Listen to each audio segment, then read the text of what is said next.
Sabe qual é o ponto-chave de você conseguir trilhar uma carreira freelance de sucesso que muitas pessoas esquecem? Organização. A organização ela vai ser fundamental para que você consiga a sua lucratividade, para que você garanta a experiência do cliente e principalmente a sua evolução profissional. Você sabe se organizar na hora que você pega um freela? Você sabe se organizar na hora de conciliar vários freelas? Isso vai ser fundamental. É por isso que nesse vídeo aqui eu vou te ensinar de forma prática como que você vai organizar aí a sua vida freelancer. Isso mesmo, a gente vai fazer um plano de ação juntos, passo a passo, para que você saiba como você pode se organizar e evitar dor de cabeça. Bora pro vídeo?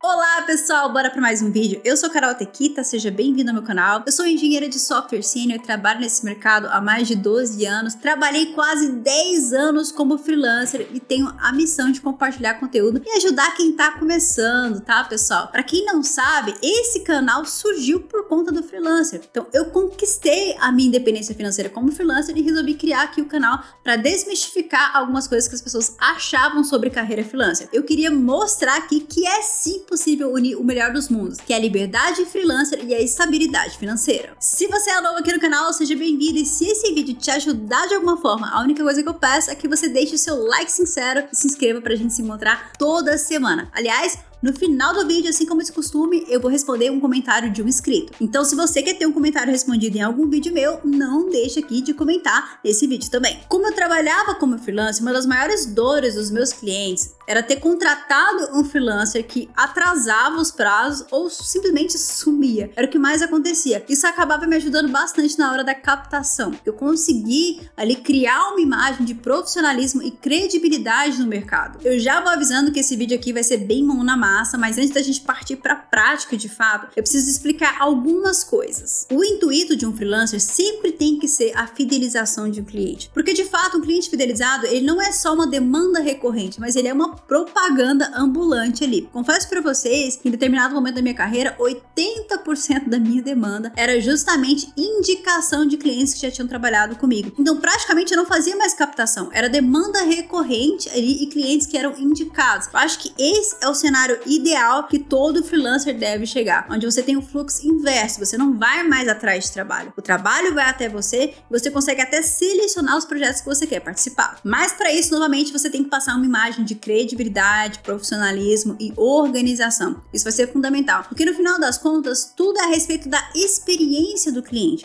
O seu cliente, ele tem que ter uma boa experiência. Desde o momento que ele está te contratando, até o serviço que você vai entregar, tem que corresponder às suas expectativas. Para pensar. Já contratou algum serviço que seja aluguel de carro ali, você teve uma experiência ruim? Como que você se sentiu, né? Se você teve uma experiência ruim, dificilmente você volta ali a contratar aquele mesmo serviço. E uma coisa que acontece muito é você ter uma experiência ruim naquele serviço e começar a fazer um marketing negativo daquele serviço para outras pessoas que seriam possíveis clientes ali daquela empresa. Então, realmente, garantir a boa experiência do cliente é fundamental. Mas o que acontece é que muitas pessoas têm problema de procrastinação. Ou seja, um freelancer capta um projeto com prazo de 2 meses, vamos supor assim. Ele fica 1 mês e meio fazendo vários nadas. E aí, 15 dias antes da entrega, ele resolve fazer o projeto inteiro. Vai dar tempo? Provavelmente não. E o que vai acontecer? Ele vai atrasar ou vai entregar algo que não seja compatível com a expectativa daquele cliente. Isso acontece porque você não consegue se organizar. Você não consegue ver a timeline do projeto da sua cabeça. E esse termo ele é muito importante, timeline. Porque, de fato, todo projeto tem o seu cronograma, a sua linha de tempo. Se você pensar num projeto, mentalizar na sua cabeça, você vai identificar várias etapas daquele projeto. Então, um projeto ele tem começo, ele tem meio e ele tem fim. Quando você vai entregar para aquele cliente, ele tem a sua linha do tempo completa. E é importante você mentalizar isso para que você consiga organizar o seu fluxo de trabalho e não tenha surpresa aí na hora da entrega. Para a gente ter essa visão de linha de tempo ali em termos de organização, nós vamos utilizar o diagrama de Gantt. O diagrama de Gantt ele é um gráfico que te permite ter noção ali, ter um acompanhamento das etapas de um projeto, né? Não só de um projeto, mas de vários projetos. Então você consegue ter uma visão em linha de tempo das etapas de execução daquele projeto o que te permite organizar de uma forma muito mais efetiva. Eu sei que as coisas podem estar um pouco confusas na sua cabeça, mas assim que a gente começar a fazer na prática, você vai entender o que eu tô falando. Assim que você vê o diagrama de Gantt, você fala assim, é disso que você tá falando? Então bora colocar a mão na massa. E para poder criar o nosso gráfico de Gantt, eu vou utilizar uma plataforma chamada Miro, que eu já mostrei em outro vídeo aqui no canal, que eles têm vários templates ali que vão te ajudar na organização.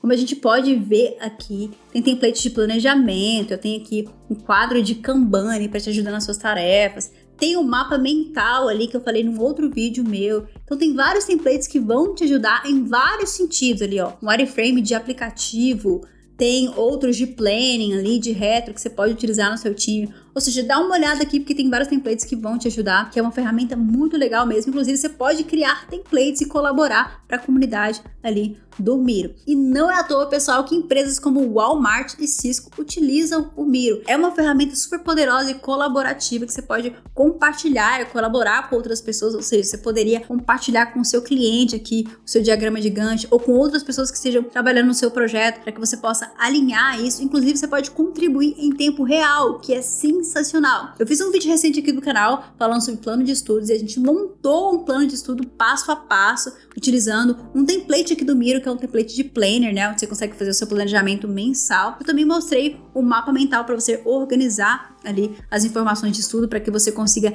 revisar. Ou seja, tem muitos recursos legais aqui para você e eu vou deixar o link do diagrama de Gantt que a gente vai utilizar, desse template que a gente vai utilizar aqui na descrição desse vídeo. Mas lá no Miro você vai encontrar vários outros templates que vão te ajudar. Beleza, pessoal? Aqui eu tô com um gráfico de Gantt aberto e a gente consegue ter uma visão ali melhor do que seria esse gráfico, né? Então, basicamente, o que eu tenho aqui? Eu tenho a minha timeline, janeiro, fevereiro, tenho as semanas aqui.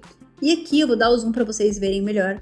Eu tenho as minhas atividades. Então, o que eu consigo ver é uma linha do tempo das etapas do meu projeto. Se a gente fosse pensar no projeto real, por exemplo, eu vou desenvolver uma landing page. Quais seriam as etapas desse projeto? Se a gente considerar que o cliente vai te entregar o layout pronto, a primeira coisa seria você codificar o HTML e CSS daquela landing page. Então, a primeira etapa que a gente poderia colocar aqui seria o HTML mais CSS. Essa poderia ser a primeira etapa do nosso projeto. A segunda etapa do nosso projeto, que a gente faria depois, a gente pode até arrastar isso aqui para cá, ela poderia ser, deixa eu até mudar aqui, o JavaScript. Então, eu fiz o HTML e CSS, o que eu vou fazer agora? Vou fazer o JavaScript. Então, beleza, fiz o HTML, CSS, JavaScript. E se essa landing page ela fosse dinâmica, por exemplo, se eu fosse integrar ela com algum CMS, como por exemplo WordPress, essa seria a terceira etapa aqui do meu projeto. Então aqui eu vou fazer a integração com o WordPress, beleza? E aqui eu posso colocar quantas etapas eu quiser. Então eu posso escrever mais etapas aqui e eu vou ter a noção da linha de tempo do meu projeto. Então o que vai acontecer? Eu vou conseguir ver a timeline de que eu vou começar o meu projeto no dia 1º de janeiro e provavelmente aqui onde eu estou colocando ele vai terminar no dia 24 aqui de janeiro. Então consigo ter a noção da duração daquele projeto mais ou menos. Essa é a ideia do diagrama de Gantt. Não é enxergar tarefas, é enxergar os processos ali do seu projeto. Para gerenciar as suas tarefas, você pode utilizar um Kanban da vida, né? Para que você consiga visualizar as tarefas e os status da tarefa. Inclusive aqui no Miro tem um template de Kanban e eu vou mostrar para vocês verem a diferença. Então aqui eu vou mostrar para vocês mais ou menos a diferença aqui do Kanban. Já vou pegar um preenchido para a gente ter uma noção melhor. Mas aqui no Kanban, a diferença é que eu tenho tarefas, não é processo. Então eu tenho tarefas, como por exemplo, eu vou desenvolver o menu, HTML e CSS do menu. Esse seria uma tarefa, né? Onde eu tenho a especificação técnica dessa tarefa. E eu posso controlar aqui essa tarefa, o progresso da minha tarefa, entre backlog, progresso e done. Aqui eu sei tudo que eu preciso fazer a nível de tarefa. Mas você entende que eu não tenho a visualização de um cronograma, que é fundamental? Já no gráfico de Gantt, a gente consegue visualizar de uma forma muito mais otimizada. Então, voltando aqui para o nosso diagrama de Gantt, né? Vendo aqui o nosso projeto, a gente consegue entender as etapas ali do meu projeto. O que acontece? A parte boa disso daqui não é só a gestão ali das etapas de um projeto, porque eu consigo fazer vários projetos em paralelo. Então, vamos supor que eu tivesse aqui um outro site que eu fosse desenvolver ali. Então, eu conseguiria colocar esses projetos ali na mesma linha de tempo para que eu consiga entender ali o meu planejamento. Então eu vou colocar mais ou menos assim pra gente poder entender. Então vamos supor que eu tivesse outro projeto de outro cliente. Eu consigo ter essa linha de tempo entre vários projetos, não só do mesmo projeto e de tarefas que sejam realizadas ao mesmo tempo, porque aqui nesse diagrama eu consigo ver tarefas que estão sendo realizadas ao mesmo tempo. Isso é legal não só para eu que estou trabalhando sozinho, mas vamos supor, eu terceirizei uma parte do meu projeto e eu quero entender ali numa timeline como estão sendo feitas as tarefas. Então aqui você consegue ter um controle maior nesse sentido. Então eu consigo ter uma visão de linha de tempo do meu projeto e aqui eu consigo até entender a minha capacidade. Então vamos supor aqui que eu tenho essa landing page para fazer e outro cliente chega com essa segunda landing page para eu fazer. O que eu vou analisar? Poxa, qual que é a etapa mais pesada de desenvolvimento para mim? Dependendo do projeto, eu vou considerar que esse projeto, a parte mais pesada seria o HTML e o CSS, porque ele é bem complexo ali. A parte do JavaScript vai ser bem simples, porque ele é bem paradão, bem estático. E o WordPress vai ser bem fácil de integrar, porque é uma página só, é bem tranquilo de fazer. Mas o HTML e CSS, vamos supor que tem algumas peculiaridades que sejam mais pesadas. Então eu sei que aqui dificilmente eu vou conseguir conciliar duas landing pages aqui, tá, galera? Então, eu sei que para eu montar a minha linha de tempo, para eu poder passar prazos para o cliente, eu vou tentar conciliar etapas que sejam mais fáceis de eu desenvolver isso de forma paralela, né? Então, aqui eu vou começar a desenvolver o HTML e CSS quando eu estiver no JavaScript da outra página. E assim eu consigo fazer em paralelo. No seu começo, na sua carreira como freelancer, no começo, você provavelmente vai começar com um projeto de cada vez. Mas à medida que você for avançando na sua carreira freelancer, é muito comum que você pegue vários projetos ao mesmo tempo, até para você otimizar o seu tempo e chegar na tão sonhada lucratividade e independência financeira, né? Eu vou dizer para vocês que eu já cheguei a trabalhar em 4 projetos de aplicativo ao mesmo tempo. Então eu tinha que ser extremamente organizada com a minha timeline. Esse tipo de diagrama aqui me ajudou bastante nesse sentido, até entender se eu tinha capacidade mesmo de captar esse tanto de projeto. Eu conseguia organizar bem ali o meu fluxo de trabalho para que eu conseguisse prospectar mais projetos e organizar ali o meu trabalho. Isso é muito importante. Lembra do que eu falei de que tudo é experiência do cliente? Então, através desse diagrama, você consegue entender se você está no prazo, se você está atingindo as expectativas. E outra coisa legal aqui de recursos que ele tem também é, por exemplo, você pode sinalizar aqui, por exemplo, as milestones. Vou até dar o zoom aqui para vocês verem mais. Essa marcação aqui seria uma milestone. O que é uma milestone? A milestone, ela é como se fosse um marco daquele projeto, que pode marcar tanto um entregável, né, que você vai mostrar para o cliente, quanto uma fase daquele projeto, né, uma fase importante daquele projeto. Então aqui, nesse projeto que a gente está, por exemplo, a milestone poderia ser aqui no JavaScript, porque se eu tenho HTML, CSS e o JavaScript, eu já tenho a minha landing page ali que o cliente pode analisar e ver se tem alguma alteração para fazer, se tem alguma coisa para você, antes de eu integrar isso com o meu WordPress. Então, aqui seria uma milestone interessante, que eu possa validar isso com o cliente antes de seguir para a próxima etapa. Como a gente está falando de experiência do cliente, o cliente conseguir acompanhar os processos vai ser fundamental para que quando a gente chegue lá no final, a gente não tenha ali surpresas para nenhum do lado. Então você vai conseguindo validar isso ao longo do projeto para que você chegue no final e você consiga superar as expectativas desse cliente. Outro recurso que esse diagrama tem que é bem legal é que você pode clicar aqui e definir a dependência das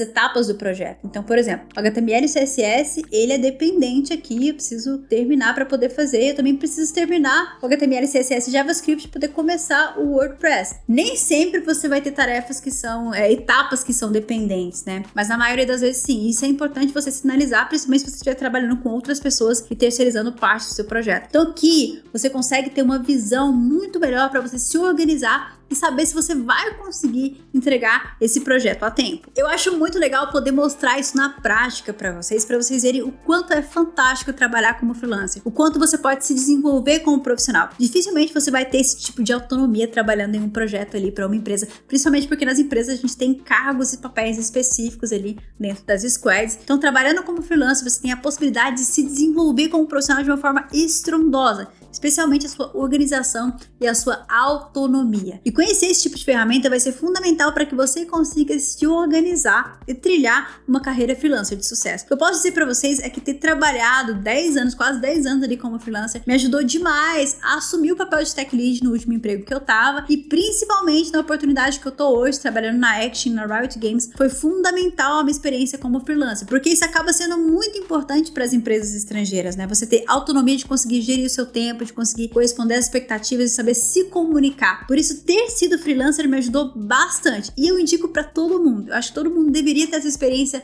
freelancer, não só pela questão da renda mesmo, mas pela questão de você se desenvolver profissionalmente em outras esferas que você não consegue no seu dia a dia. Lembrando que esse template que eu utilizei nesse vídeo, eu vou deixar o link na descrição desse vídeo para você poder acompanhar. E assim como eu falei, lá no Miro tem vários outros templates que vão te ajudar, Kanban, Wireframe, etc. É muito bacana mesmo a ferramenta. Agora eu quero saber de você, o que você achou dessa aula prática? Te ajudou? Você já conhecia o diagrama de Gantt? Você não conhecia? O que você usa para se organizar no seu dia a dia? Não deixe de comentar, vamos trocar ideias sobre isso. E assim como eu prometi no início desse vídeo aqui, eu vou responder um comentário de um inscrito que deixou em outro vídeo meu, que foi o comentário do Claytone Mello. Qual o melhor idioma para trabalhar no mercado de tecnologia na Alemanha? O alemão ou o inglês? Olha só que interessante essa pergunta. Eu conheço pessoas que foram trabalhar na Alemanha e elas foram apenas com o inglês. Isso porque lá a gente está falando de mercado global, então provavelmente o time que você vai trabalhar vai ter pessoas de até outras nacionalidades que estão lá trabalhando. E o inglês, ele é um idioma universal. Então eu acho que o fundamental mesmo é o inglês. Isso vai te desbloquear diversas oportunidades no mundo inteiro, inclusive na Alemanha. E quando você estiver lá morando, etc., aí você pode começar a aprender alemão, que vai ser muito mais fácil de você estar utilizando aquilo no seu dia a dia do que você estudar alemão para se aplicar para uma vaga na Alemanha. Então acho que o inglês ele é muito mais estratégico nesse sentido. Eu espero que eu tenha respondido a sua dúvida, Clayton. Muito obrigado pelo seu comentário. Se você também quer ter seu comentário respondido aqui no vídeo do canal, não deixe de comentar aqui nesse vídeo, porque você também está ajudando, né, estimulando o algoritmo do YouTube a trabalhar. Trabalha o algoritmo, faz esse vídeo aparecer para mais pessoas, porque esse conteúdo é bacana. Eu espero que esse vídeo tenha te ajudado de coração. E antes de eu me despedir, para te encontrar em outro vídeo aqui do canal, eu vou indicar outros dois conteúdos para você maratonar os conteúdos do canal. Um dos vídeos que eu vou indicar aqui foi um outro vídeo que eu fiz em parceria com a Miro, onde eu montei na prática mesmo, passo a passo, um plano de estudos com você, para você aprender programação ali do zero. E outro vídeo vai ser uma indicação do YouTube. Eu espero você em um próximo vídeo. Até mais! Vai lá maratonar os vídeos do canal. E agora eu vou ler os comentários de vocês. Não deixe de comentar, hein?